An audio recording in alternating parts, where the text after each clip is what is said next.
Now, how many of you have ever heard of Mount Shasta? Mount Shasta. Mount Shasta is a UFO hotspot. Now, I want you to notice the connections and correlations that are made here. This is dated February the 18th, 2016, Paul Dale Roberts.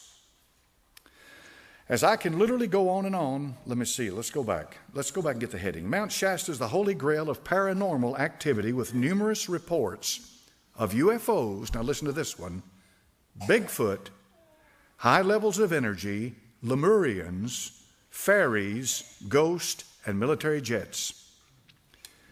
As I can literally go on and on about the many mysteries and myths surrounding Mount Shasta, I'm going to simply stick with my interview with Paul Dale Roberts. Besides, Roberts, a sea of captivating information on all things paranormal, including Mount Shasta. Roberts is an esoteric detective and co-owner of Halo Paranormal Investigations, who is mentioned as extremely knowledgeable on many different subjects relating to the paranormal and cryptozoology. Cryptozoology is the field of zoology that has to do with chupacabras, Bigfoot, and things that don't fit into the normal zoological spectrum. So, in addition, he has tons of both military and investigative experience. So when I found out we'd be interviewing Roberts, I knew we were in for some highly interesting information. In our interview, Roberts touches briefly on many of the topics that adhere to the magical mountain.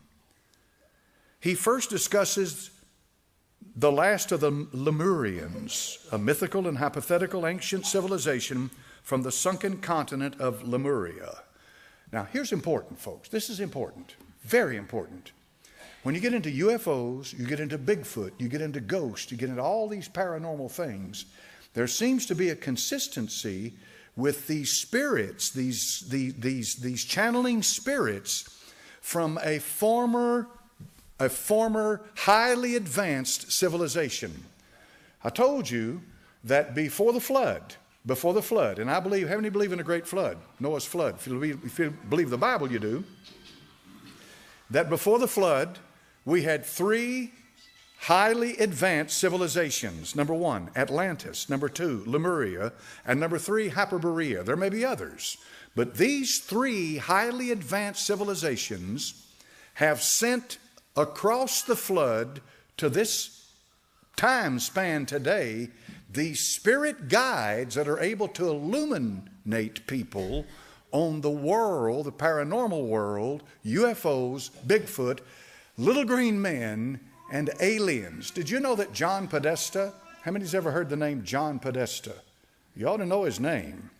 John Podesta is I don't know what the word to use, is literally fixated with the idea that there are aliens above us, and these aliens are coming down to communicate with us.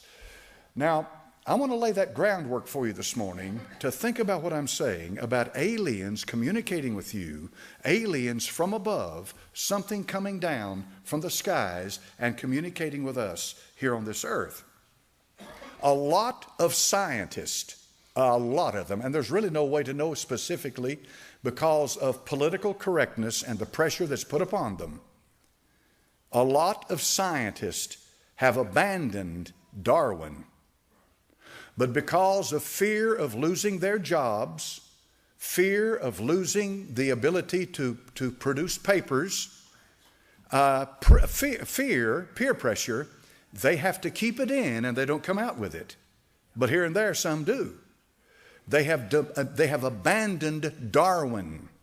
They have abandoned evolution. And the reason they have is because well, there's a lot of reasons, but they know that it is a fairy tale, that it's not based in fact. And so by doing this, what do? They need to find, well, where do we come from? Why are we here? So instead of dealing with Darwin, and they say the earth is about 6.5 billion with a B years old.